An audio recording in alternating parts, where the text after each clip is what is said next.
संघर्ष योद्धा मनोजदादा जरांगे पाटील यांचा आज 5वा दिवस उपोषणाचा आहे। कालपासून त्यांनी पाणीही सोडलेलं आहे।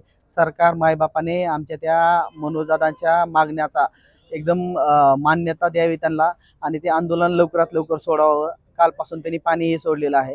त्या ठिकाणी जी गैरसोय होत आहे, आमचे जे साहित्य आहे, अन्न पाण्याचे जे गाड्या जाणार आहेत, त्या गाड्यांना त्यांनी अटकाव करू नये।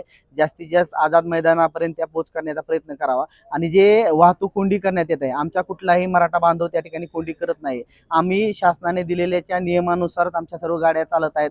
मनोजदादांचा आदेश आमच्यासाठी एकदम असं अंतिम आहे। त्यामुळे आमचे जे काही मराठा बांधव आहेत त्यांनी सांगितलेल्या ठिकाणीच आमच्या गाड्या लागल्या जात आहेत। पण सरकारने आता सरकारला चिघळवायचंय का?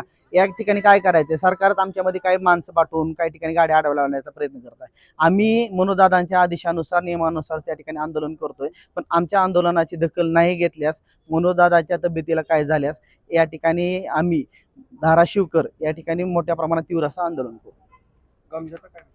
आम्हाला सांगण्यात आलेलं की गमजे घातलेल्या सर्वांना उचलण्यात येईल। महाराष्ट्रामध्ये जर भगवा गमजा घालायचा नाही तर काय घालायचं? कुठला घालायचा मग? नेमकं यूपी बिहार सारखा काय नवीन प्रकार आणायचा का? गमजे घालायला अडवणूक करणं म्हणजे ही आमची गळचीप आहे।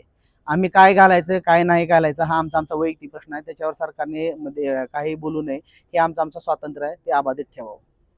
आणि जर मनोजदादाचं आंदोलन लवकरात लवकर सुटलं नाही तर आम्ही धाराशिव जिल्ह्यामध्ये तीव्र आंदोलन करू। आम्ही शैक्षणिक बंद करणार आहोत, आम्ही जिल्हा बंदची हाक देत आहोत।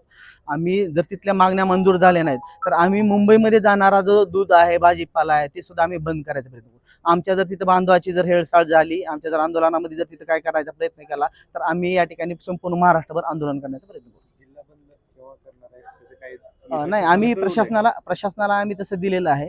काही आम्हाला आम्ही आवाहन करतोय की सरकारने सर्व लोकांनी आमच्या या बंदमध्ये आम्ही पुकारू, एक ठराविक तारीख येईल त्याच्यानंतर आम्ही ते डिक्लेअर करू।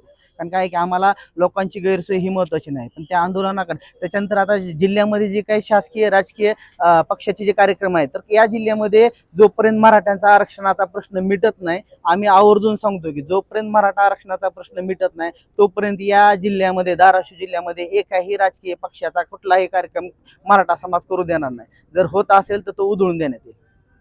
आज सकल मराठा समाज धाराशिव यांच्या वतीने आज जिल्हाधिकाऱ्यांना निवेदन देण्यात आलेलं आहे। मुंबईमध्ये जे मराठा बांधवांवर होणारा अन्याय हे बघितलं तर तुम्ही न्यूजवाल्यांना काही न्यूजवाले विरोधात बातमी देत आहेत।